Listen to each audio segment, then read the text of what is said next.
بسم اللہ الرحمن الرحیم۔ اسلامک قصے اور واقعات دیکھنے کے لیے چینل کو سبسکرائب کیجیے۔ حضرت جریر بن عبداللہ رضی اللہ عنہ نے اپنے غلام کو بھیجا کہ کوئی اچھا سا گھوڑا منڈی سے خرید لاؤ۔ غلام ایک بہترین گھوڑا 300 درہم میں خرید لایا اور ادائیگی کے لیے اس کے مالک کو بھی ساتھ لے آیا۔ حضرت جریر رضی اللہ عنہ نے جب گھوڑا دیکھا تو وہ گھوڑا 300 درہم سے زیادہ قیمت کا معلوم ہوا۔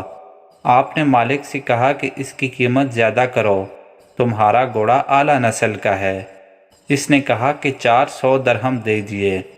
فرمایا یہ بھی کم ہے۔ کہنے لگا 500 درہم دیجیے۔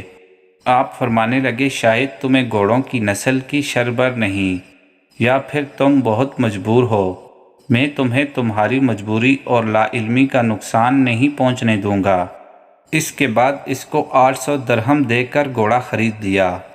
گھوڑا بیچنے والا دعائیں دیتا ہوا رخصت ہو گیا تو غلام نے تعجب سے کہا کہ اچھا بھلا اپنی مرضی سے تو 300 میں بیچ رہا تھا، آپ نے خواہ مخواہ سے اتنے پیسے دے دیے۔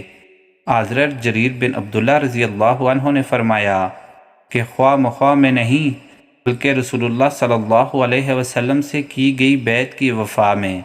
مجھ سے رسول اللہ صلی اللہ علیہ وسلم نے بیعت لی تھی کہ میں اپنے مسلمان بھائی کی خیر خواہی کروں گا، اس لیے مجھے اپنے بھلے کی نسبت اپنے مسلمان بھائی کے بھلے کی زیادہ فکر رہتی ہے۔